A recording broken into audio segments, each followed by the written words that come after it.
comments. Okay. Okay. And I'll remind him that we're having another meeting next week, and it'd be really nice to have him back. Yeah. In time for you guys to be able to start redoing that and finalizing the comments. Yeah, there is even though the council's intent is to, I believe, from hearing what I heard on Monday night, the intent is to extend the deadline at least by 1 month or 30 more days. There is no guarantee that that will actually happen, depending on what research the lawyers come up with between now and their meeting. Okay. So we need to push ahead with the idea that we won't get any additional time.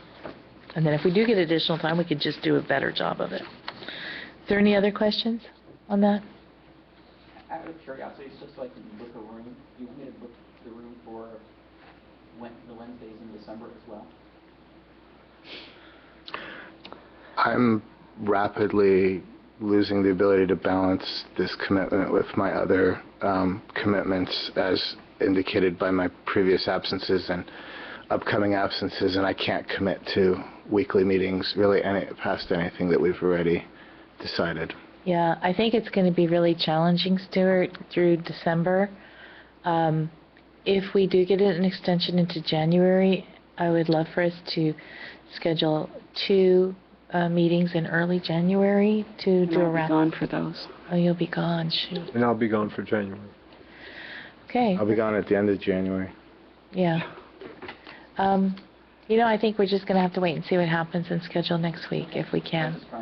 I know. Yeah. I know. It's really, we're really getting to be between a rock and a hard place. Just so you know, the attrition rate on the Citizens Committee, they started with 23 people. They're down to 10. My God. So I really admire the perseverance of our committee members to stay at it. May I suggest, actually, that I hate to do this, I don't want to come to more meetings either, but given that the holidays are coming up, and if we do get an extension, it sounds to me like the only way we can take it, or the only time we could really take advantage of it would be toward the beginning of December. That we maybe reserve the room for the first week in December. Parks and Recreation has the room for that. That's going to be their regular meeting. So we can find another room in the building. Yeah, we'll find another room in the building then. And maybe we won't need it, but that seems to me like, for me anyway, that's the only possibility to come to an extra meeting. Yeah, let's do that. And December? yeah. And hope we don't need it. And hope we don't need it. We're scheduled for the 13th and the 20th, correct? Yes. Yeah. November. Yeah, and then that would be Wednesday, December 4th. And then do we have our regular meeting? Yeah, we have the regular one on the 11th. On the 11th. Well, and then that would be that. If we wouldn't have the meeting on the 4th if we don't have an extension, the meeting on the 11th is our regular meeting. And then we would be done until January. Do we have a lot of normally scheduled stuff to do at our regular meeting in December? Because maybe we could dedicate that meeting to this if we get an extension. Maybe that. If we get an extension, our regular meeting in December would probably also be on this as well as December 4th, and then that's it. Yeah, that makes sense. Then we'd have to wrap up and make sure everything was buttoned up in January. Really depends what we get. And so I'm saying schedule it and we can cancel it. Okay. And our regular meeting for November, we won't be covering any of our normal business unless it's urgent. That's next week. And I did talk to Maria, and she's going to go ahead and put the zip car forward without us reviewing it again. Okay. That's Does that sound okay? Yeah. Okay. So anyway, again, kudos for your persistence in continuing to plow through this, because it's not an easy task as exhibited by the attrition rate in the other committee. Whew. And they haven't even gotten to hazardous materials yet. Yeah. Okay, so let's unless anybody else has other comments, I have a Sean? question. So, Stuart, who else is reviewing the CIR other than our committee and the Citizens Committee? Universal Paragon Corporation. Well, I mean, I think they send it out to, the Regional Water Quality Board and DTS. I mean, a lot of governmental agencies. State Fish and Game is looking at Yeah, it? I mean, all those would be reviewing it from whatever perspective they would review EIRs like this from. Right. And what, I would imagine San Francisco is, has somebody reviewing it. I would imagine, maybe South San Francisco because of the, impacts on the traffic circulation. They might be reviewing it from that perspective. San Francisco from the growth inducements and all, and that issues. So I would imagine there's, BB-CAG is reviewing it for the hazardous materials. Stuart, have any of those agencies submitted comments? I have not. I mean, they wouldn't submit them to me, so I don't know. Can you find out for us? I can check to see if any comments have been received. Okay. Can I make a request that we ask each of those agencies, send each of those agencies a letter asking for their comments? And from the Open Space and Ecology Committee? Yes. Or is that something we would want the council to do on behalf of the city? Just so that the city gets the full breadth of examination by all the affected agencies. Well, we don't have time to direct the council to direct that action. Because their next meeting is on the 18th, it would have to be agendized, and then then the letters would go out, and if indeed the comment due date ends up being the 22nd, we would not get any comments if they were not already in the pipeline. And so those outside agencies are aware that the 22nd is the final due date? Yes. There is in the appendices to this DEIR, which are on DVD, there are a bunch of comments on maybe the announcement of the DEIR. I'm trying to remember what it is. Preparation. Yeah, the notice of preparation. So there are a bunch of comments in there, and that was I ran across the one from the Tuolumne River Trust, and that was why I happened to invite them. Now, I certainly have not read all those comments thoroughly, but some of that information might be kind of useful if people want to take a look at it. If we don't have time to get actual comments, I think some of the things that were said upon the notice of preparation were Where sort of exactly was interesting. that, Glenn? It's Appendix A, and there's just a whole list of comments. There was one from some water agency. I don't remember. I don't think it was the BAA, the Bay Area Water Quality Management District, but there was one from. I just don't remember, but there were several comments in there. So if you want to flip through those, you can get an idea of what some people were thinking about it. They wouldn't be responses to the detailed body of the DEIR, but some flags went up. Are we stepping outside of our area to ask for sending a letter and reminder for soliciting comments for the draft DEIR? I'm not sure. Well, but you know me. I'm always willing to Does step everybody outside. on the committee want to support that, or what do you think? Because I could see where it may not be appropriate to come from our committee. It should come from a higher body within the city. I mean, that's the appropriate chain of command. Personally, I think if we had more time, it would be great, but we don't. And I think, relevant agencies know about this. They will be commenting on it, and they may catch things that we don't. Right. And so I think that's kind of how we should look at it. We should hope that there are enough bodies looking at this thing that, things will get caught. I mean, I'm sorry to say that, but we are running out of time. yeah. Okay, well, that's why I was hoping that we could just do that as an administrative thing. And I'll check to see if anybody's resubmitted comments, and if those are available for public review, and if they are, I will distribute them to your committee. That'd be great. And who has and who has not. Well, they would never know who has not, but they would know who has. Okay. All right. Let's go on to growth inducements then. I just am concerned because, I haven't, the Planning Commission hosted meetings for comments were extremely poorly attended, Yeah. and that was of great concern. So, okay. Significant and unavoidable environmental impacts. Who wants to start? Why doesn't Barbara start since she did? I think that'd be a Written great idea. And I also really kind of think that, well, anyway, let's go. Barbara, you're on. Okay. My first comment was a lengthy one. It refers to page 613, figure 6.1b. In reviewing cumulative impacts, appears that only projects within approximately an 8-mile radius were considered. The U.S. average commute is 24 minutes. I failed to find the commute data in miles.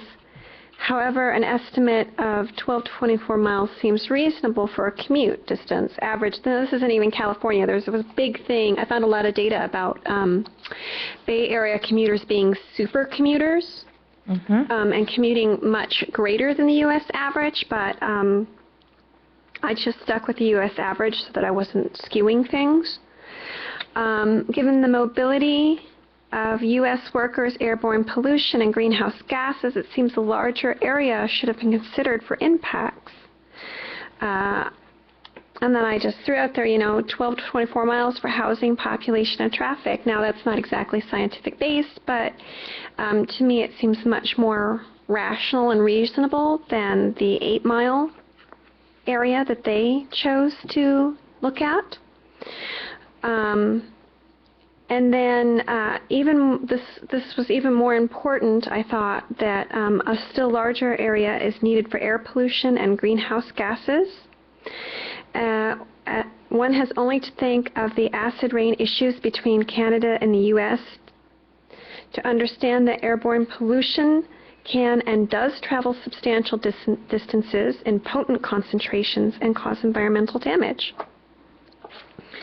And then I just pulled up, so on page 619, the DEIR states that toxic air contaminants produced at distant locations do not readily combine and create concentrations of toxic air contaminants in any single location.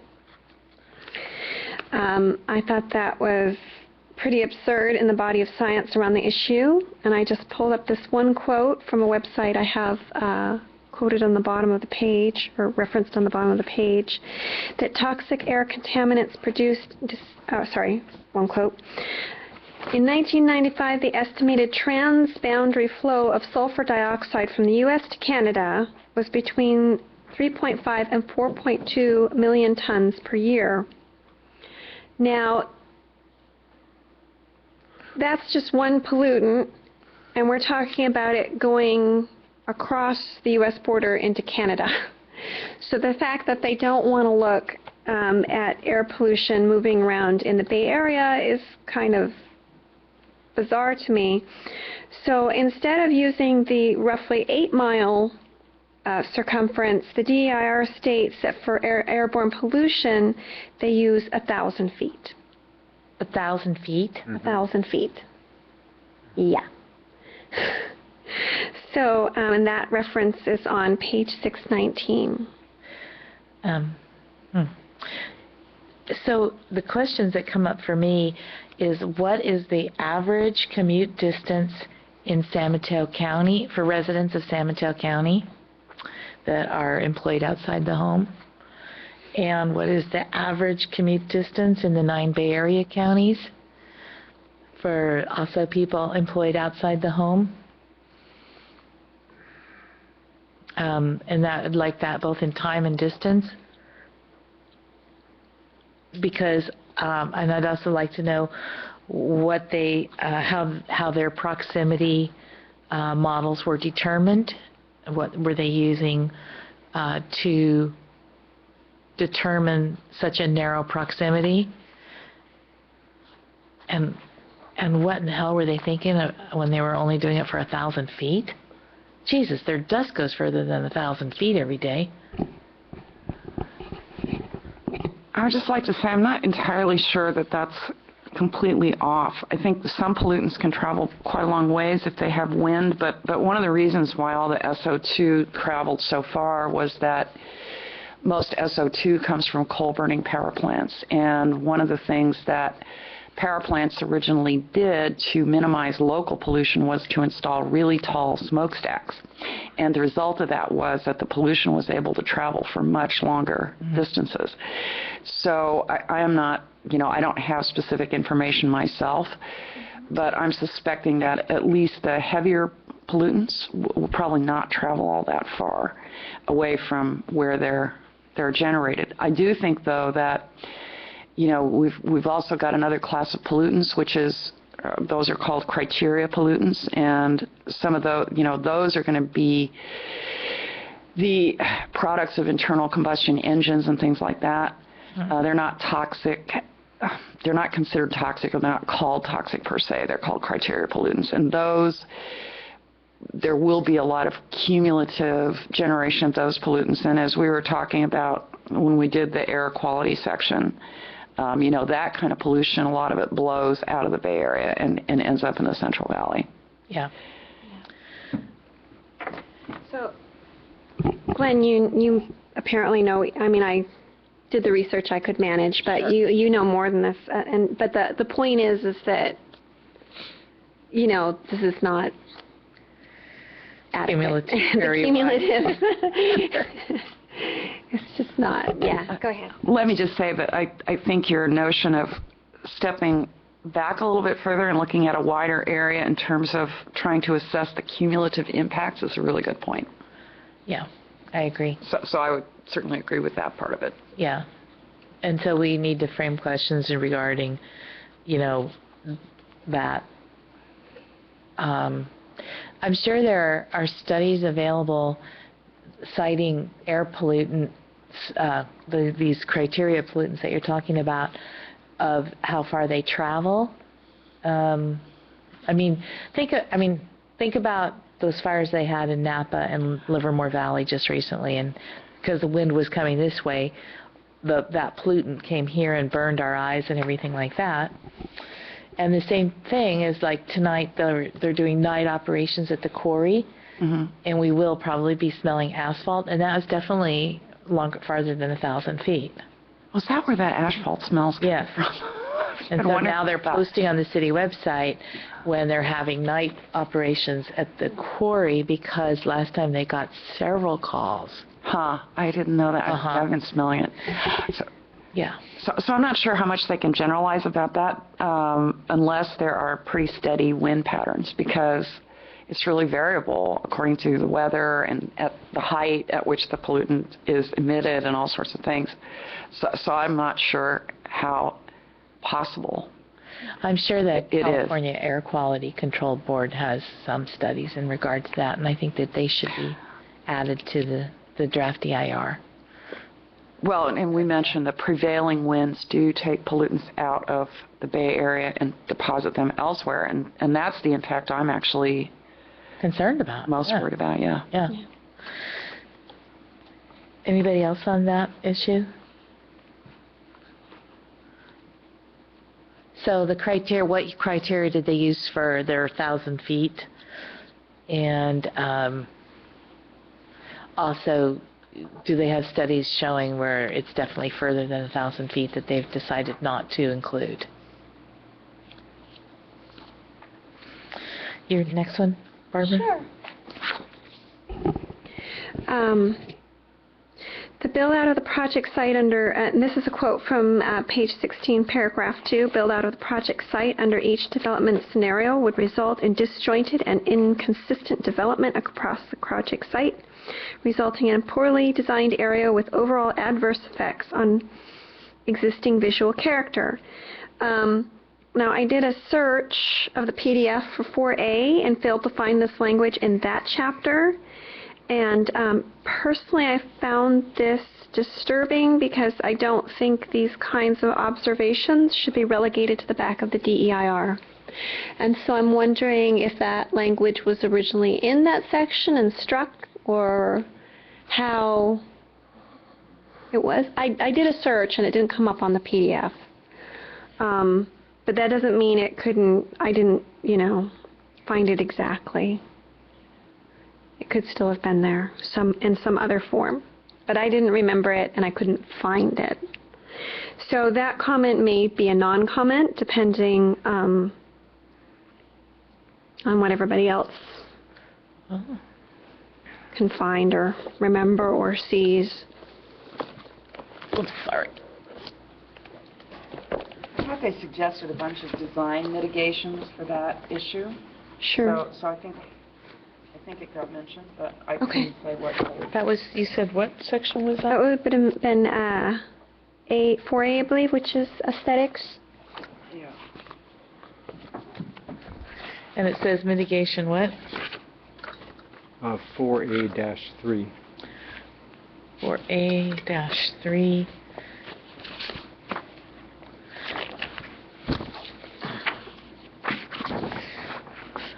I looked at the PDF. Maybe I should have gone into the All book. site-specific development within the project shall be subject to the following minimum standards, etc. And it talks about, do you know that? Oh, you're looking. Yeah. 18. We're trying to figure out if this language originally appeared in section 4A. Yeah, let me. I don't see it in section 4A. That's on page 4A-35 is the mitigation measure. Is that for design? That's under aesthetics, and it just says the application of city requirements to project. Approval of a specific plan is consistent with along with the implementation process. Incremental development consistent with design guidelines and landscape plans. The city's design review process would ensure that the substantially different development types and development intensities within the project would not be visually adverse compared to existing conditions. The overall intensity of project site development is substantially greater than the development intensity set forth in the Brisbane General Plan. As part of the city's design review process, the Planning Commission must make findings that include determination that the orientation of the buildings, etc. The result would be an adverse effect due to the visual incompatibilities between project site development and its surroundings. The conclusion is this impact would be significant, and it talks about to ensure development of a cohesive urban aesthetic across the site and support a well-designed urban environment, etc. Okay, well maybe that comment isn't terribly important then, but I wasn't able to. I think it's kind of important because a lot of, over the life of the project, a lot of ideas about design will change. And about what is aesthetic will change. What page was that, Michelle? That's on page A4.A-34 and 35. Thank you. And so they talk about some very specific things in the mitigation measure, like fenestration and building articulation and building materials and signage and that type of thing. All site-specific development projects within the project site shall be subject to the following minimum standards. But the problem with that is that over 30 years, those minimum standards will change dramatically. Think about how building materials and building styles and even architectural engineering has changed in the last 30 years here. What was state-of-the-art buildings at Sierra Point now look rather dated. So I think that is actually kind of somewhat valid comment. Really, it talks about, I think the comment should be more like, how is the mitigation going to account for change in building materials, aesthetic values, etc., over the course of a 30 to 50 year build out.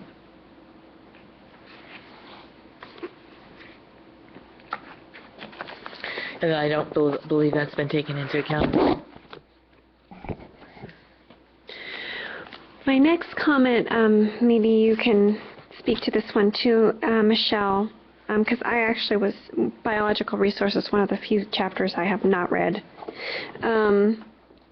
But that comment struck me, although mobile species might be able to survive continuing habitat loss by moving to new areas, movement corridors are limited. Again, I did because I hadn't read that chapter and wasn't familiar with it, I did a PDF search and wasn't able to locate it in biological resources, which is 4C. Do you know off the top of your head if that speaks to that? I think it's in there. It is? No, Okay. what it says is that, like for instance, and I brought this up when I made my comments, is that it says that they won't disturb the nests of the birds in the trees, so they won't cut the trees down during nesting season.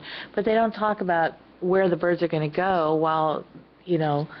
while new trees grow, or even if new trees will grow. And they made some comments about San Bruno Mountain being, this huge habitat where all of these animals could go, but that's just ludicrous, because they really are not. It's not the same habitat. It's not all protected. There are not enough trees, and it's all part of the comments I made under biological resources. That one is it's just ridiculous. It's ridiculous that they think that. Yeah. I had another one also on page 21 that was language that I could not recall nor either find in a search of the PDF regarding a mitigation for the proposal of bird strikes to increase nighttime visibility of the buildings. So it sounds like they're talking about lighting the buildings at night. And I was wondering what this effect would have on bats and night-flying insects. And clearly going to have a significant impact on light pollution.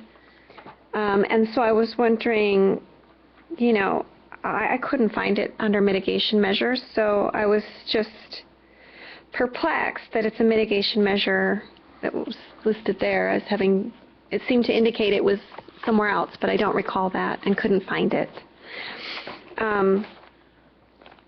There was a couple points where I just feel like the language and the cumulative section is a little more assertive and a little less equivocal than it is in the Chapter 4, and that was personally disturbing to me because I don't know that everybody's going to get all the way to the back of the DEIR and read Chapter 6, and I think that if this is really a document for public information, they should be laying their cards up on the table up front and not burying their aces in the back. So yeah, because like for instance on page 4C-41, the mitigation measure says the following steps shall be taken to avoid direct losses of nests, eggs, and nestlings and direct impact to special status avian species. But it says direct losses. It doesn't talk about long-term losses. It doesn't talk about long-term loss of the habitat. It talks about, well, we're not going to break their eggs this year, but they're not going to have anywhere to lay them next year. Mm-hmm. And it's pretty much the same for all other things, in regard to bats and impacts to raptors and bats as a result of Operation On-Site Wind Power Generation. And they make it sound like that's the part that's going to kill bats, but they don't talk about some of the other things that are going to affect bats. So they really kind of dance around it and don't really address it. I haven't found where they really address it. Can anybody else recall that nighttime lighting of buildings comment anywhere? No. I don't know if maybe it was struck as a bad idea and somebody just forgot to take it out of cumulative impacts or what, but I would like some sort of comment, and maybe my comment is adequate as stated, to chase down this issue. Because that, additional nighttime lighting, although it may have some positive impacts, definitely is going to have some negative impacts as well. Yeah, they make it in here sound like because there will be open areas under each of the development scenarios, including Visitation Creek area, that would increase habitat quality on site compared to existing conditions. Not true. No, because one of the main things wildlife likes is an absence of humanity. And nice dark places, yeah. Yeah. So it's just kind of ridiculous. Yeah. This is a very small comment that on page 23 that covers a very large concept. Significance of these resources is site-specific and they do not involve a comment involving a resource type or theme. Well, the land itself is a resource. In order to do our due diligence by our environment, we have to appreciate and that fact and have a mindset that accounts for that. So I think that is just kind of a broad comment through the whole. It's a very broad, very, very broad point, but I'm not sure that necessarily needs to be a. Well, I don't know. What do you guys think? Does that need to be a comment on the DEIR, or is that just me hugging trees again? No, I think it should be. Because just plain old open land is definitely a resource. Absolutely. Yeah. Finite one at that. Yeah, it's a scarce resource these days. Yeah. Renewable. So on page 32, because each community's general plan sets forth policies to protect the character of existing development, it's anticipated that cumulative projects adopted in a manner consistent with those general plans would not cumulatively degrade the existing character of the land uses. It's not, and then my comment was, it's not possible to gloss over these cumulative impacts under conditions where the DER specifies changing the general plan as a mitigation measure. You get into a loop there, a causational loop. It's okay because the general plan is going to protect us from, these impacts, except we're going to change the general plan when it suits us. So I just felt like that was just, I don't know, it's just silly talk. Yeah, because they don't talk about what would happen if we didn't change that part of the general plan. Mm-hmm. Certain things couldn't happen, right? Yeah. So they want us to change the general plan so that they can have their project, but then they even acknowledge in this that our general plan is our protection. So, And one thing they make it sound like is that as soon as you change one thing in the general plan, it's all open to be changed however they want. And that's really not the truth. Because Lloyd Zola said several times, well, the general plan is already out of compliance because of the traffic component and how long you have to wait at the signal light. Well, that's easy. Change the timing on the signal light, and leave the general plan alone. If that's the only change we need to the general plan. So why didn't they consider that? Yeah. As a mitigation measure? Yeah, I agree. Or make it a roundabout, heck, whatever. And this was page 34, table 6-4. Shows the cumulative traffic noise impacts for 2 projects at a time. And I found this really laughable since we have 10 or more projects in the area to consider. I mean, what happened to the other 8? Yeah. And I mean, how can we assume that they're not going to add to the traffic noise? And if for some reason they're not, then the table should show the negative and not just leave it unspoken and ambiguous. Anybody else want to jump in? Nope. Okay. Page 35, San Bruno Mountain has the potential to heighten acoustical propagation under certain meteorological conditions. Yes, absolutely, it does. And we've made this comment a number of times in this committee. And I was, again, very, left me wondering why this acknowledged fact is missing from the relevant chapters earlier on in the DEIR.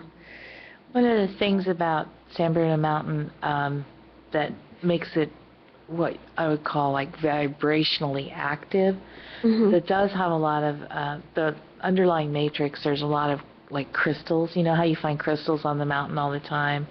It's a much older landmass. It's not a layered landmass like the Franciscan chert that characterizes, say, the Glen Park area or anything like that. And so sound and vibration transmit themselves through this medium much differently than they do in other areas. And they have not taken that into account at all. It's one of the reasons why it's so horrendous when there's pile driving or when an airplane goes over. The vibration of the mountain itself increases the acoustical effect and the vibration effect. And that's not taken into account at all. And I don't see where they used any studies that were done here as opposed to using studies done elsewhere and applying them to here. Yeah. So do they have any studies done here that they can apply or have applied that were actually done in Brisbane, on San Bruno Mountain, or in our own area? Yeah, we've flogged that horse to death, and it was just very interesting to me to see it openly acknowledged in this section and Completely ignored elsewhere. Yeah. 41, I was just, paragraph 2, I was just absolutely confused, and maybe I was just being dense, and my fellow committee members can clear this up for me. Because payment of school fees provides mitigation in full for direct school impacts. I was just like, huh? What impacts do school fees mitigate, and what school fees are paid? I mean, if they're talking about a school fee, are they talking about, a public school, are they talking about property taxes? So there is actually a fee paid by development for schools. That's for what they're talking capital about. projects.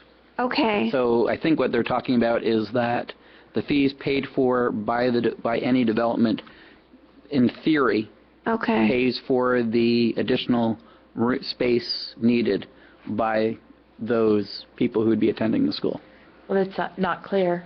Yeah, I think I could maybe move that comment just down to type some wording. On page 640, it says payment of school facilities impact fees mandated under SB 50 is the exclusive method of considering and mitigating the direct impacts of school facilities. Okay.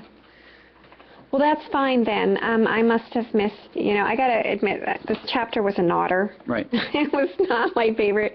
Some of the chapters are actually readable. This was not one of them. I mean, that's also So I may have for missed 20 plus years of that kind of information, so. Yeah. Stuart, how does that work over time, though? Because as soon as you have,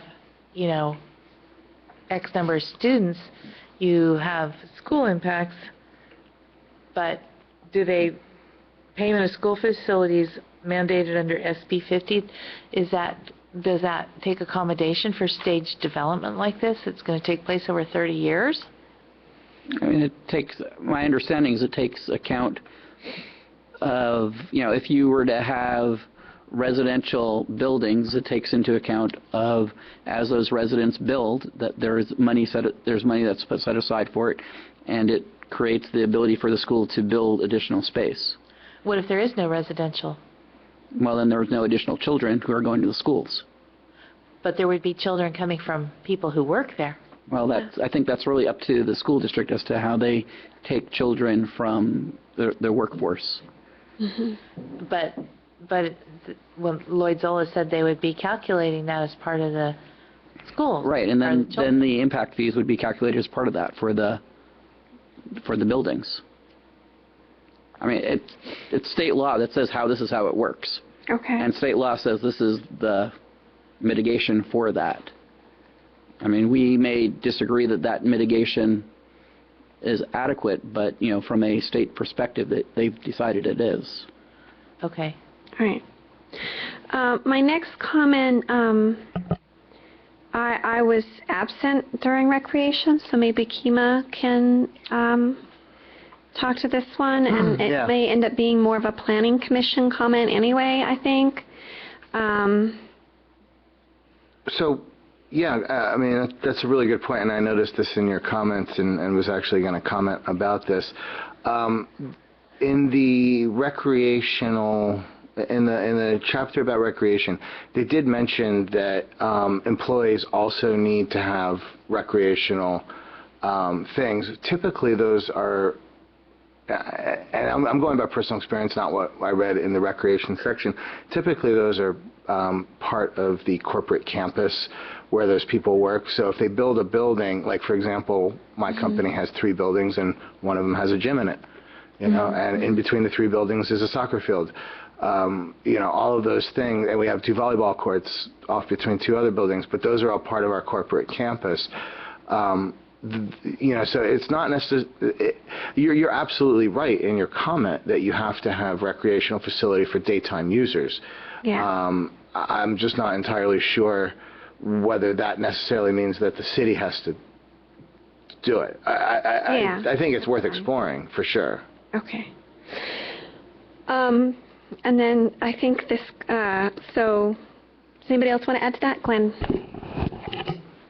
It's not really adding to your comment, but it is about the issue of recreational resources, and I was baffled by this. I read it a couple times. On page, you have to look at Chapter 5 and Chapter 6. In Chapter 5, on page 16, it says that... On page 16? Yeah. Recreational resources. Yes. It says...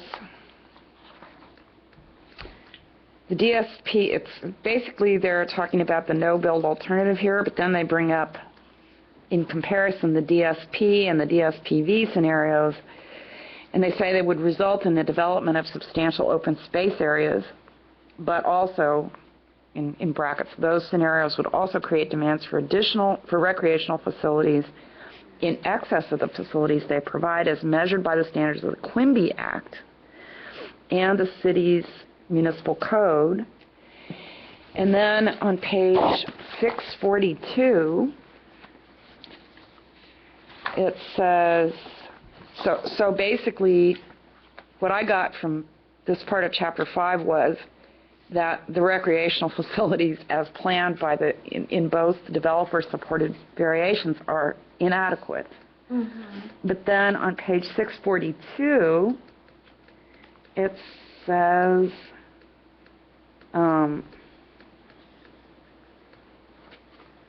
that it is adequate.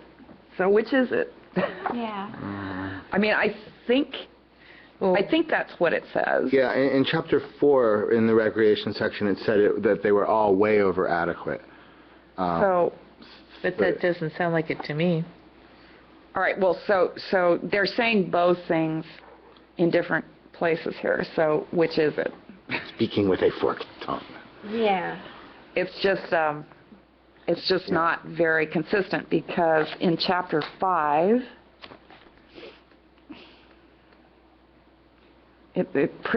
that sentence does say those scenarios would create demands for recreational facilities in excess of the facilities they provide, which says to me they're not adequate.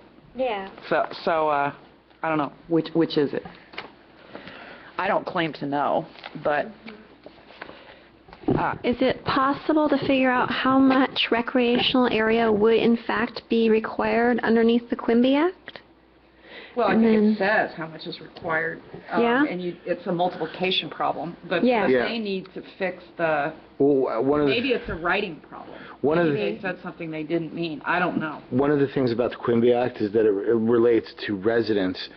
So the developer-sponsored plan has residents but adds parks, but the community-supported plan doesn't have residents, and so it's way over in recreational Right, I facilities understand because that. there wasn't any, you know. I understand that. Yeah. But this is both of the instances I'm talking about are discussing the developer-supported plan with its house, as I read it.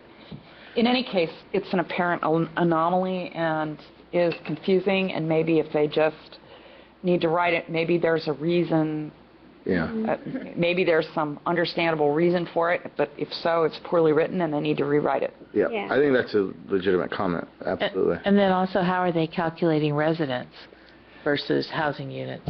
Well, they've given projected numbers of residents at several points in the DEIR, so I'm not quibbling with how they calculate them, but they just seem to, all I'm talking about is that they seem to be saying two different things about the developer-supported plans and the open space provisions. Yep. At least two, but these are only I two. mean, I think what it is, it's a cumulative impact issue versus a on-site issue. Because what, you know, when I read it, they're talking about from a there's other recreational areas from other projects or that are off-site. So if you take it as a cumulative perspective, there's enough land available. But if it's on-site only, then it's not, which is what Chapter 5 talks about, is on-site for that. Yeah. And Chapter 6 talks about cumulative with all the other projects. Except that it doesn't talk about cumulative impacts in every paragraph. I mean, it talks about site. They need to clarify what they mean. That could be. You might be right, Stuart, but the answer I think is not satisfactory. Right, you might be right, but they need to explain which is it, what are they talking about. Okay. So my next comment is on page 43, paragraph 3. I like this one. Wind speed reductions of as much as 20% would occur over small areas near the shore at the CSPRA windsurf launch site. I'm sure the ESA associates would also consider up to a 20% reduction in their fees less than significant. Now, that might need to be reworded before it goes in. However, and I think that comment could stand for a great number of their mitigation measures and thresholds throughout the DEIR. Because we had this conversation before about how, you know, if somebody decreases my chance of falling off over the edge of a cliff by 10%, you know, by putting up a 2-foot tall railing, I don't really feel that the threat to my life has been mitigated. So I'm not sure what the committee would like to do with that, but Well, there it is. I'll tell you one thing. When you read this section about wind here under cumulative impacts, this is ridiculous. It does not. This project will have is already having severe impacts on the windsurfing area in Candlestick Cove. And in here they cite the Executive Park project and the Candlestick Point Hunters Point project, but those projects are not in the path of the prevailing winds that the windsurfers use. And so it's ludicrous to make any kind of comparison from any kind of wind project that they did for that. Then the other part of it is they talk about the wind study that they did on the Baylands itself. That wind study was specifically done to try to figure out what wind speeds were available for use of wind turbines for energy. And the anemometer was up high, whereas windsurfers are looking at surface wind on the bay. And wind on the bay is a very, how can I say it? Fickle? Not really fickle. It's very patterned. It definitely shifts, but surface wind on the bay is highly affected by development and buildings and wind shadows. And Candlestick Point is an amazing windsurfing area that will be destroyed by this. And to say there's no significant impact or that it's not even worth doing the proper studies on is ridiculous, because already the impact has been extremely significant just with the dirt piles that are up to 70 feet now. So, Do we have any evidence of that we could submit with a comment? we should get some from the windsurfing group. Does somebody want to do that? Like, we can ask, yeah.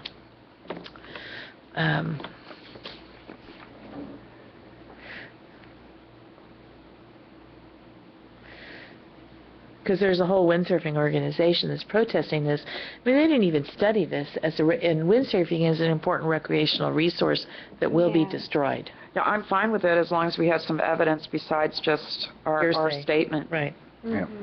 But the point is that the EIR should have sought evidence, and instead they're just brushing it. We can say that too. Yeah. One of the one of the problems, and we discussed this in the recreational resources section, was that the windsurfing group did not give a quantitative threshold at which the quality would be degraded significantly, and so the EIR kind of pointed to that and said, well, we can't really say it's going to be bad, so it's not going to be bad, you know, and they kind of dodge it by the fact that the windsurfing group doesn't actually specify that. And I think it was one of my comments in that meeting was that we should solicit a quantitative number, and I think that's kind of what we're talking about here in checking with the windsurfing group, but we should have the DEIR actually solicit that number and react to that number from the windsurfing community, rather than just copping out and saying, well, they didn't tell us what number below which would suck, and so we're not going to then be able to say it. You know, it was a bit of a cop-out. Wait a minute. So do you think they do have numbers, or? They may or may not, but the point is that when they were that oh God, what was it called? That condition was actually added as a result of verbal comments, and as a result of the comment period at the publication of the DEI, or not at the publication, when they announced Preparation? Notice prep. Yeah. And so they actually provided that commentary, but they didn't actually define the number at which it would be. And I think that number is important. They need to come up with a number, and then the DEIR should reflect that rather than the no number, so no judgment. They might have it by now. They might, yeah. I think it sounded like they just omitted to put it in. They just didn't give a threshold, and that's kind of what the DEIR pointed out. So, Kima, how could we phrase a question if we don't get the data from them? How could we phrase a question about, where is the data that shows that the threshold is not there? Well, I think that they should reach out to the windsurfing community and make them give them a number, And not just for Well, our I think area. the windsurfers would probably like to keep 100% of what they have. Yeah, but I think, granted, or they'd like the wind to increase, sure. Yeah. But the question is, how much would a loss of how much wind or an increase in turbulence would degrade it, significantly, and they need to provide a number. That's really, I agree that I'm sure they don't want to lose any, but the question is, that's not really the question. The question is, how much would it be to make it degraded? Well, I know you're correct in terms of the DEIR, but I'm still an idealist, and I still think that in an ideal world, this project would be adding to our standards of living, and I think that would include windsurfers. Sure. Oh, no disagreement. And to your point, in your comment, it could be that even 20% is much larger than the threshold. It could be the threshold is 5 or 10%. Yeah. That they would consider significant. So, it doesn't really take away from your point. I completely agree with that. And I think from a windsurfer's perspective, it's not the degradation would occur with turbulence more than lack of or decrease of wind speed. I am not qualified to answer that. As a sailor, I say that it's turbulence. Yeah, okay. Of course, when you have turbulence on a sailboat, you just stop moving forward. But on a windsurf, you got to land in the water. Sorry to say this, but it's almost 8 o'clock. I am leaving at 9, and we have quite a long ways to go. Yeah. Oh, dear. Okay, onward and upward. I'm going to fast forward speak now. 48, also comment on the problem of landfill capacity in 4.0. However, the situation is made clearer here. The current landfill serving the project site would reach full capacity by 2025 or earlier, with the exception of one landfill, which is projected to reach capacity in 2077. Since a 20-year build-out would reach completion in 2034 or later, This project would be completely reliant on the one remaining landfill for about half of the project life.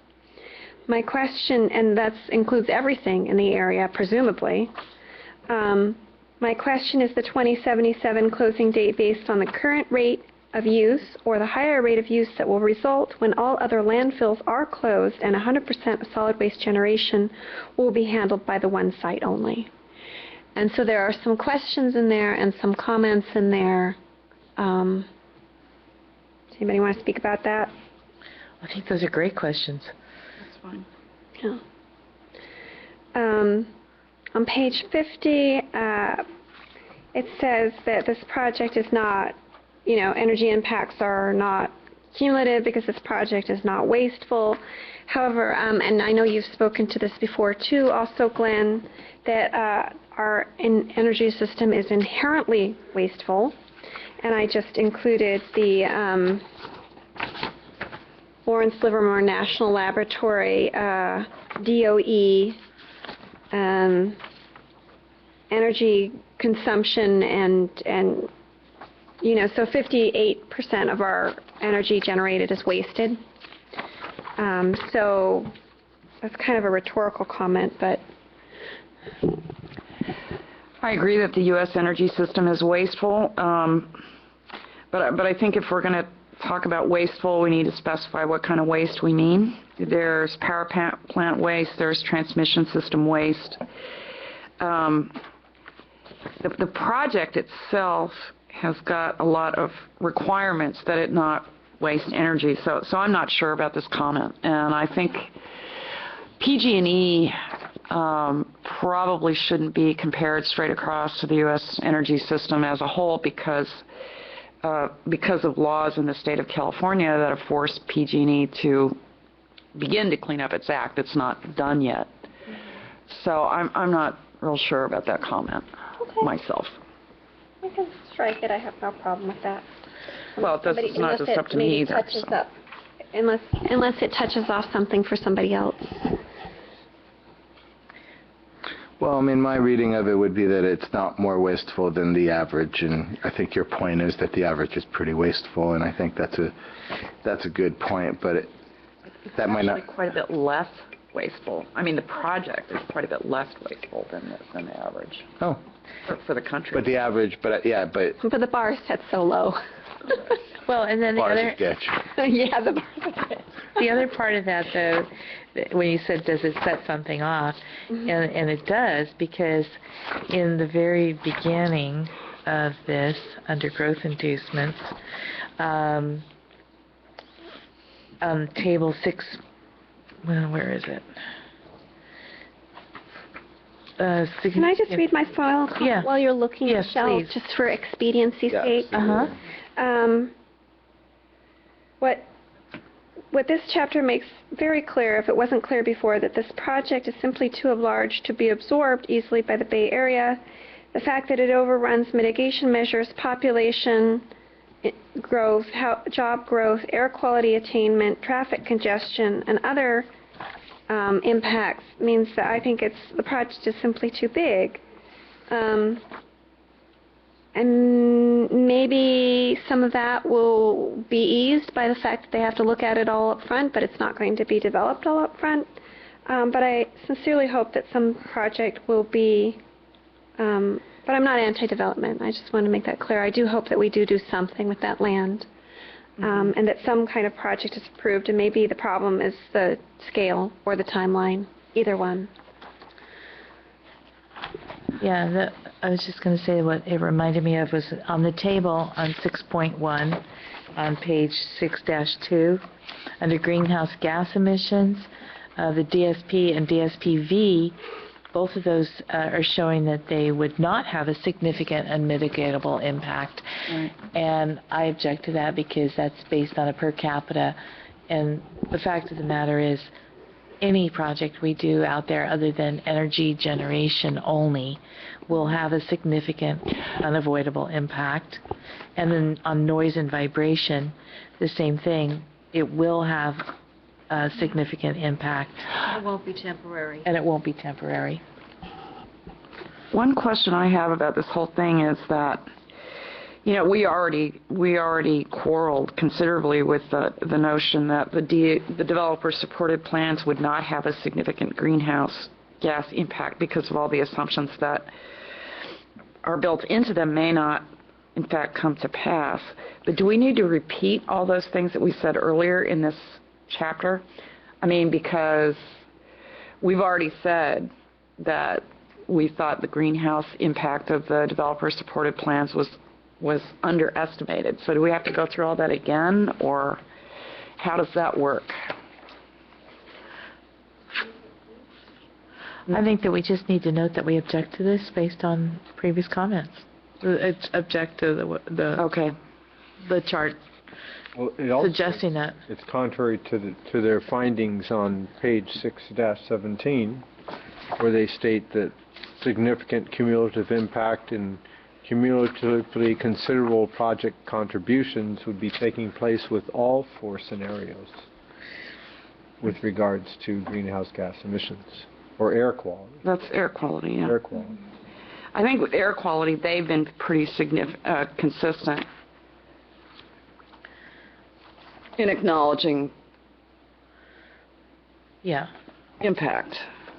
I think Haven't they? something that can be done, since this, if you feel that they're repeating things, when we get comments back and review them, you can tack on more evidence Okay. from these chapters if you want to do that, rather than write the same comment again. Yeah. It's a suggestion.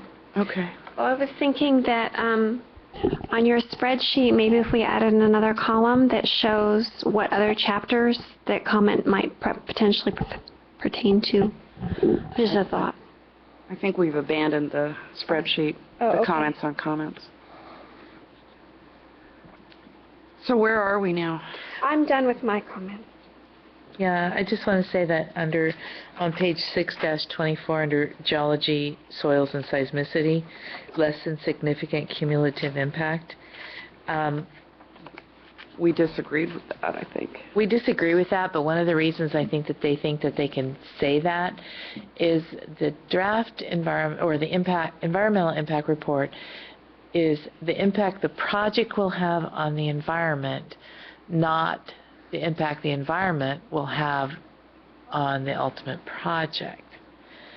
So if we build the project and then we have a significant earthquake and the project collapses, that's the effect of the environment on the project, not the project on the environment. Now, if the project collapses and kills a bunch of people, then that would be the project on the environment. But didn't we also talk about the possibility of lateral creep or squishing Yes. out of? Yes, we did, and so that we think that needs to be further studied, because we do think that is significant, and you can actually kind of it's hard to tell in the lagoon and in the riprap on the east side of 101 directly adjacent to the Bayland soil processing, if that is siltation from their dust or if it is actually oozing from the site. So I don't know. That hasn't been checked. Be interesting to do an analysis of that, like a core sample of both of those areas. Indeed. Matter of fact, I think that they should do one core sample of both of those areas to see whether that is just normal siltation or if there is indeed the cream sandwich effect happening from the weight of the Bayland soil processing. Stop messing with my Oreo. Is there anything else on this section? I had one. Yeah, Not on the section, on the chapter. on the chapter. That's what I mean. You mean on the chapter? On the chapter. So this is right on the very first page, and it's on the chart talking about biological resources. Oh yeah. And this is weird. Yeah. It says significant unavoidable impact only for the community proposed plan. Oh yeah, I read that too. And so two comments. First of all, I don't agree or I don't think at this time I don't feel so confident that the other variants won't have impacts. I think they all will have significant Right, but- unmitigatable impacts. But I don't understand why the community proposed plan was singled out here. That doesn't seem to be justified by anything that I read in the chapter on the section on biological resources. And I did go back and flip through that section again to see why the community supported plan seemed to have this scarlet SU stamped on its forehead when none of the other variants did, and I couldn't find it. So it could just be a typo, but it's weird. It could be because having a stadium would, Well, but no, this is the community proposed, which doesn't have a stadium. oh, I And the thought, variant is the It's the Recology project. project. Yeah. But the Recology project doesn't really take place near the biologically significant areas of the site, does it? I agree with you, Glenn, that is I just didn't understand this. perplexing.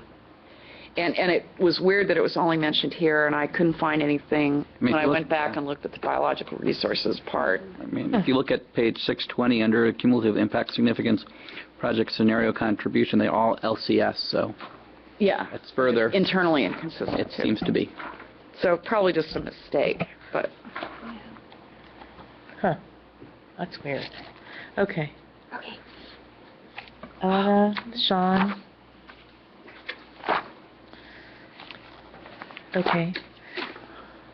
So, shall we go on to alternatives? yeah.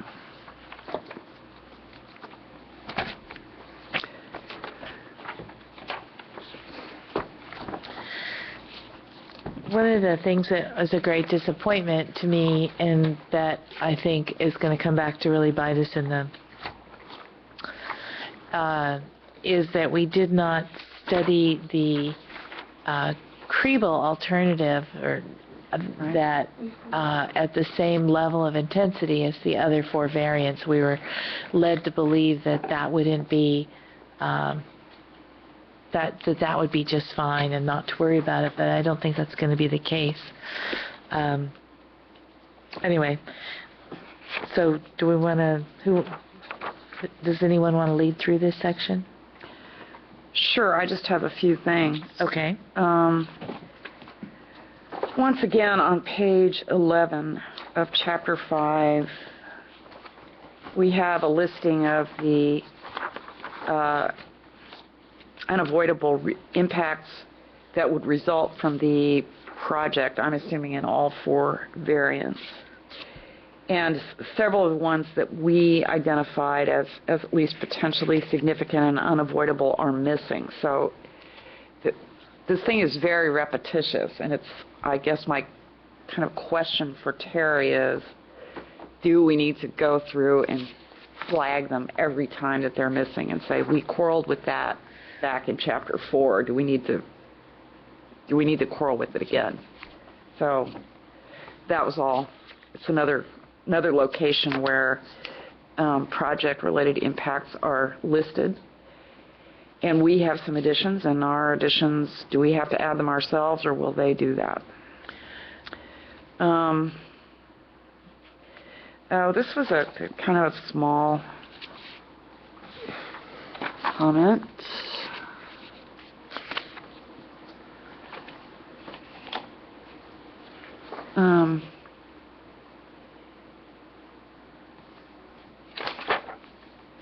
Page 26.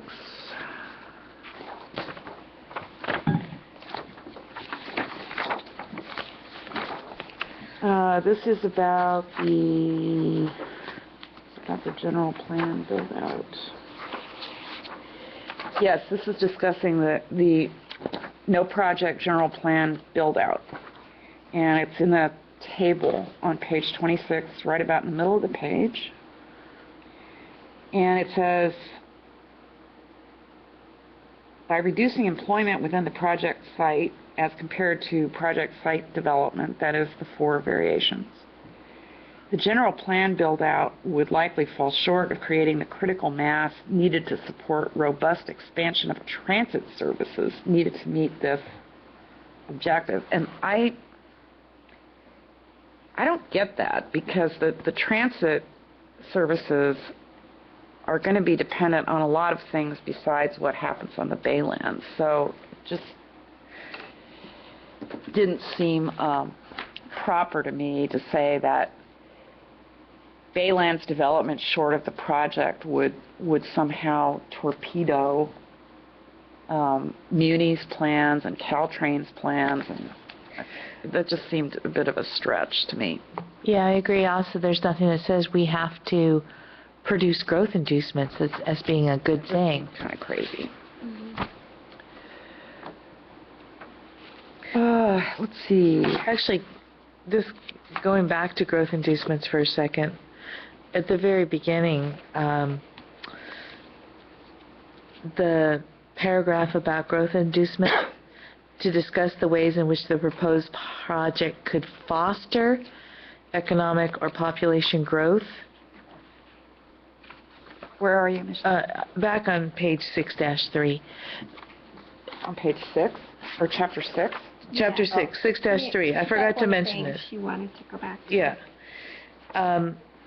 Was that this thing at the beginning, this discuss ways in which the proposed project could foster economic or population growth or the construction of housing? It makes it sound that, Wait a minute. just the way this is worded is kind of weird, because foster isn't like I a see. positive word, like it should foster growth, and then it says it must not be assumed, at the end of that paragraph it says it must not be assumed that growth in any area is necessarily beneficial, detrimental, or of little significance to the environment. And yet the whole paragraph sort of kind of pushes it to make it sound like growth is good. Well, And so it's really contradictory. I don't really like it either, but that whole paragraph is a quote from CEQA guidelines, so I don't think there's Right. a whole lot we can do about it. I know, but it says, the last sentence says, it must not be assumed that growth in any area is necessarily beneficial, detrimental, or of little significance to the environment. And here it's making it sound like it would be detrimental if we didn't grow, because then we couldn't build we wouldn't support all the transit services. So that's in direct conflict of how the draft EIR is supposed to be presented. That's saying that a growth inducement is a benefit. True enough, but there's plenty of growth going to happen anyway, and Right. it just seems like there's plenty to support transit. I mean, Yeah. heaven forbid there are no transit improvements when nobody will ever move ever again. Okay, where were we? We were on section N on page 5-26. Okay, that was all I had to say about it. I don't know if anybody else has got any comments on that. Tina? I didn't really get a chance to finish plowing through this section. I just gave it kind of I gave it a quick read. Perusal. Oh, my next comment is page 544. Table at the top of the page. And the table is addressing renewable energy generation alternatives. This is the Crubble plan now. Uh-huh. And essentially they're talking about the energy generation potential of fixed-axis photovoltaics versus single-axis tracking photovoltaic systems. And I just would like to express the wish that they would translate these terms a little bit, maybe through footnotes, because I read a fair amount of renewable energy stuff for lay people, but I didn't understand what some of these terms meant, and I especially didn't quite understand the two lines, the first one saying capacity, and then the second one saying generation/capacity. What does that mean exactly? It just wasn't clear to me. Maybe you know. My take on what the capacity is, the installed capacity with 100% efficiency. So if it was perfectly sunny every day, so in other words, the maximum that the solar cells could produce, Okay. irregardless of how much weather or other impacts there might be. Got that. Yeah. So that's capacity. So then, what do you think generation capacity means, and why is it?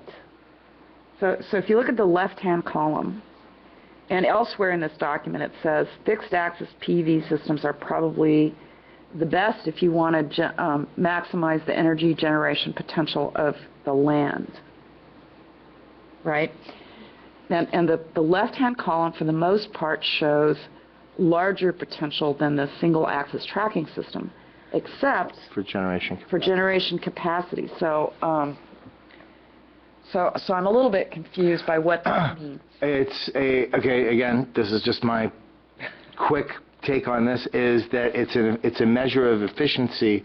Because the single-axis tracking system follows the sun, it gets more, it generates more per capacity. So let's say each solar cell can do 100 watts, and the fixed one is only going to get 60 watts because it's not tracking the sun. Not tracking the sun. And the other one is going to get 90 watts, but there's fewer of them because you have smaller capacity, but of the installed capacity, you're getting more generation because of that tracking capability. So they're more efficient, and it's a measure of efficiency because it's a ratio there. The 1890 kilowatt hours over kilowatt. The over kilowatt is the over capacity. So what you're measuring is the amount they would generate. So you're basically dividing line 3 by line 2. Yeah. Is what's happening there. Okay. So you're in the left column, you're dividing 45,000 megawatt hours divided by 31.7 megawatts of capacity, and in the right column, you're dividing 29,780 megawatt hours divided by 15.7 megawatts. So we're still better off with the left hand. Yeah, Even though the single axis is more efficient, we're better off with. You're going to get more energy out of it, but you're going to also not have any other use available because they're going to take up all the land. Remember, you're installing more panels, and so that reduces the amount of space that could be used for other purposes. But it says they're both 104 acres. Right. My guess is just that the ones that move probably take up more space. yeah, I've looked at this a tiny bit in the past, and when they do the fixed panels, they usually put them right up Close together. next to each other, and if the panel's rotating, you've got to leave space between the panels so that they don't shade each other. Right. So therefore you have less panels and Therefore, you have less panels per acre.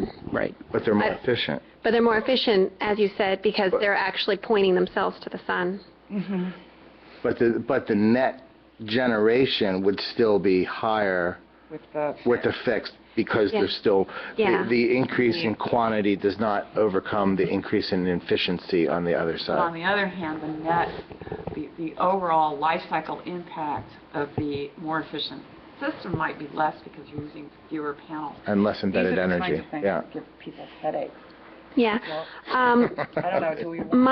My stuff I read prior had a little bit to do with that too, is that the moving panels often provide a lower return on investment because you have the tracking systems and they break and they consume energy and That's not what this they're says in expensive. here. Is That's not it? what it says in here. It Okay. says that, where does it say this? My information may be out of date then. I'm pretty sure it says that the best return on investment is from the moving panel. Okay. Then things have changed. Well, or, they could have picked a paper that says moving panel or the best return on investment and not picked a paper that says they're not. It's a constantly moving field because with Yeah. increases in efficiency, It is. you Things are know, changing a lot. yeah. It's true. When I last looked at this, it was several years ago. So. Yeah.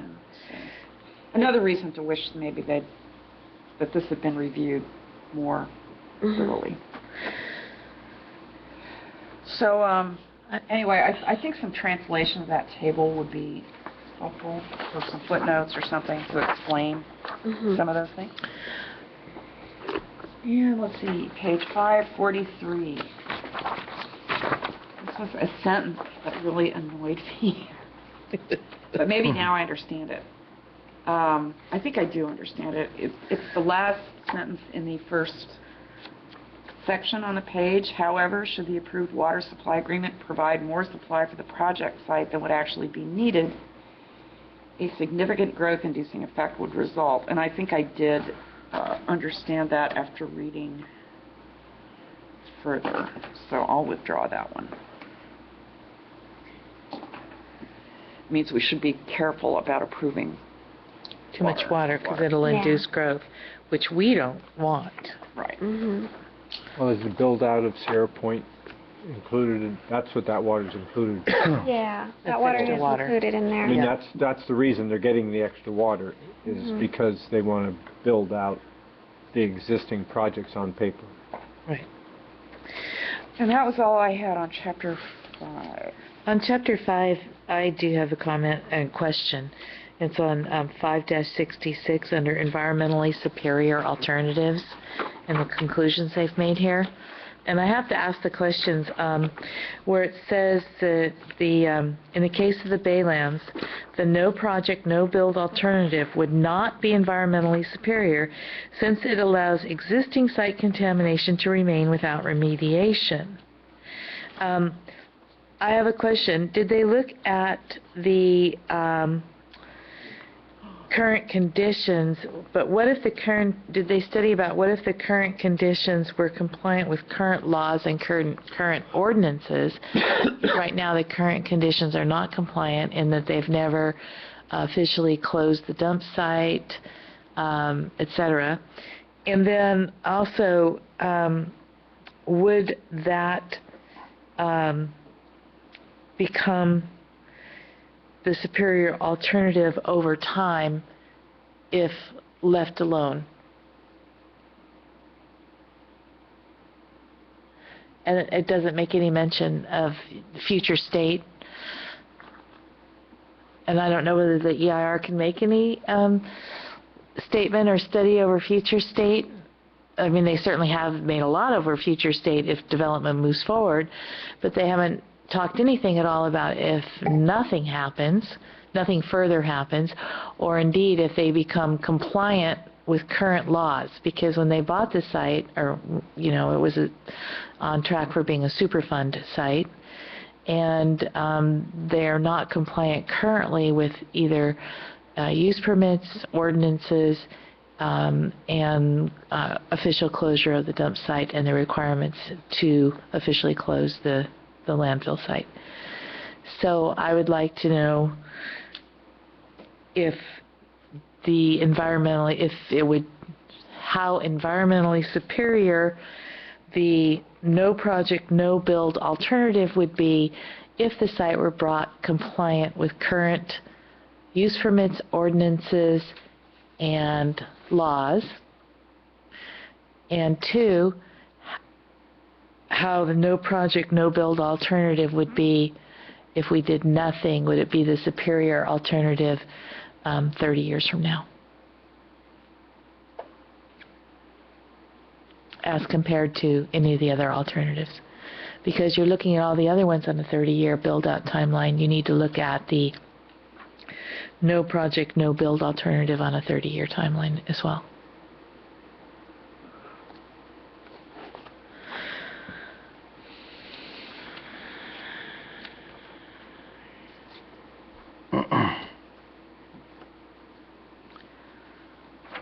And then the next part, the no project general plan build out, would be environmentally superior since it provides for future development of the site as envisioned in the general plan, reduces or avoids many of the significant effects of the project site development, et cetera, et cetera. My question on that is, that wasn't studied at the level, and neither was the third alternative studied at the level of the project. So what's the impact of that? And how can they make If they it? get chosen, then they would have to be studied. Right, Right. But is it a detriment to them being called the environmentally superior alternative that they make a decision on these things without knowing without having done the groundwork to determine that?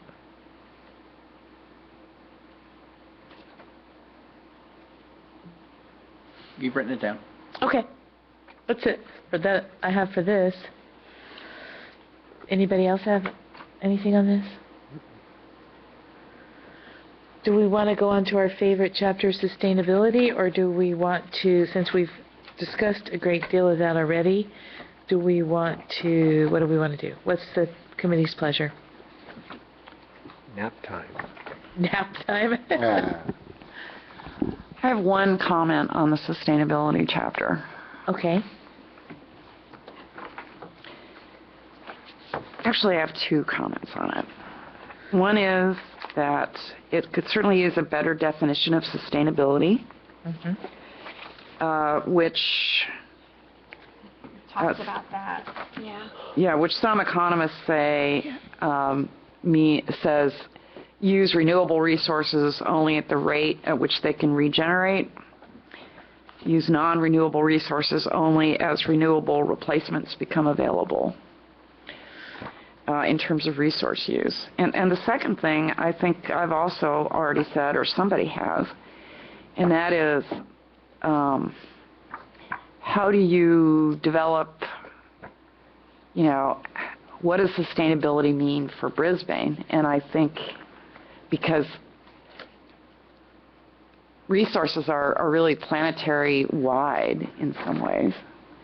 So we're wrestling with that on the Sustainability Committee, but I think the definition here is pretty wimpy and that this chapter is not particularly useful. I agree with that. Because if you look at this on the very first page about the following key contributions to an unsustainable future, doing anything on the Baylands pretty much contributes to every one of these things. Overconsumption, rapid population growth, even population growth at all at this point is no longer sustainable. Correct. So this should be zero, any population growth, rapid or otherwise, is not sustainable. Completely dependent on non-renewable resources and ones that can't be renewed fast enough, as fast as we're using them. There's definitely going to be an accumulation of toxic and harmful substances in the biosphere because even if it says zero for greenhouse gases, because it's on a per capita basis, the fact of the matter is it will produce greenhouse gases, and that is a cumulative thing that doesn't go away. And then disregard for complex natural systems and pursuing human development, well, that's pretty obvious. I mean, just where are the birds and bats going to go? I mean, and the fish and the frogs and everything else. And then social inequities in resource distribution, well, that's a really big one because there's going to be a big social inequity between the have-nots and the people who are going to be making a heck of a lot of money on the development and the poor taxpayers who will be having to support the infrastructure. And then limited public participation in political and economic decision-making. Well, we're participating, but it is pretty limited. It's down to 6 here and 10 there. So I don't know. It's kind of disgusting. And then on page 7.3 it says, using but not depleting limited resources. It's really using but not destroying limited resources.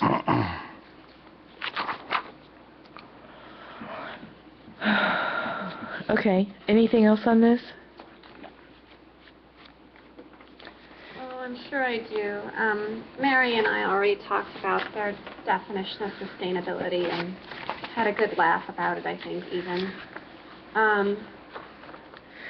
Yeah, one of my questions is who pays for the free transit passes?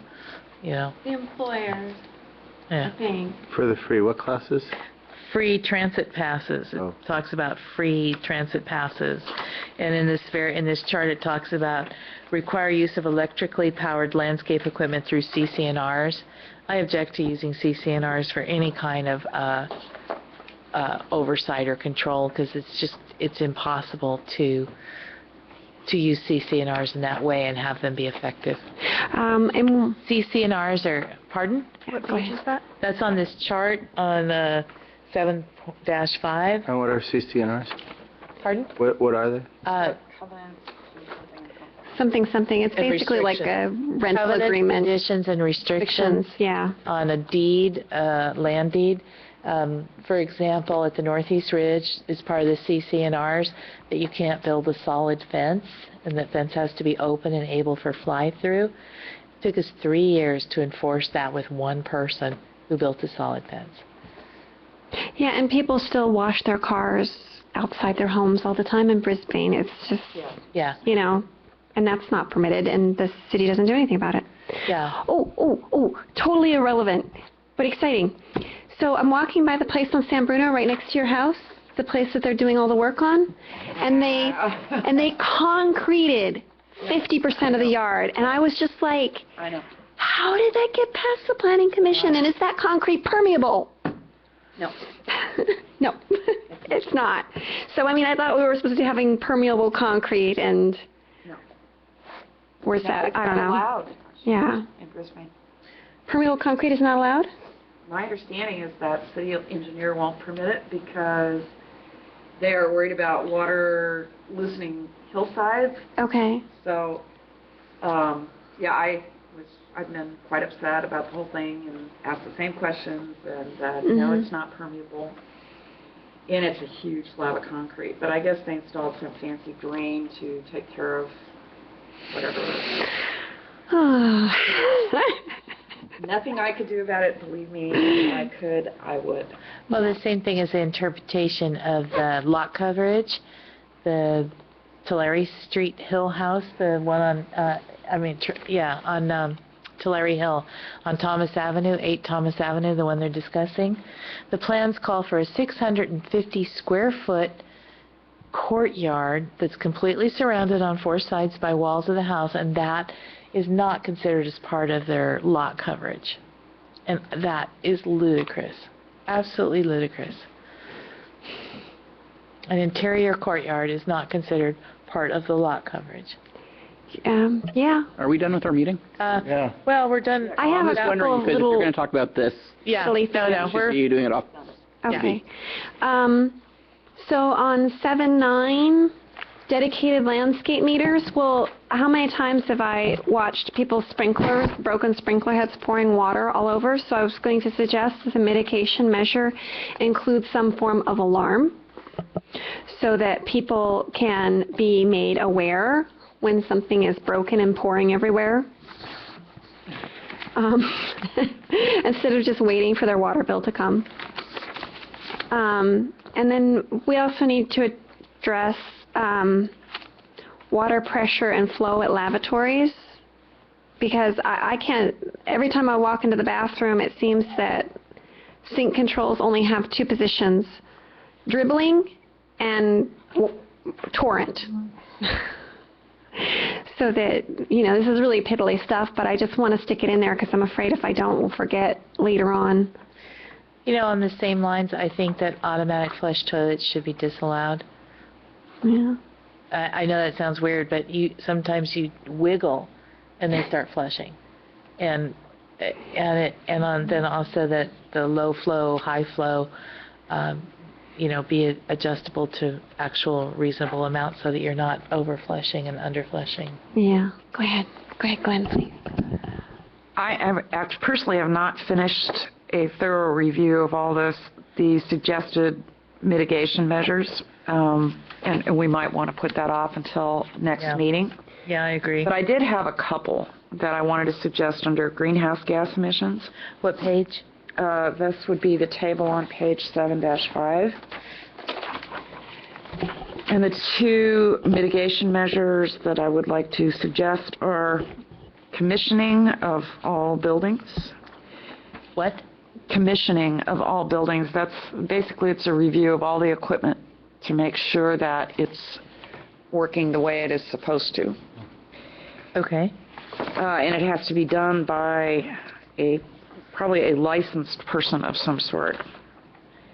And then the second thing I wanted to suggest, and this is partly thanks to one of the links that Barbara sent out is that if we're going to require smart meters in all these homes and programmable thermostats, which for some reason is under the air quality mitigation measures instead of greenhouse gas mitigation measures.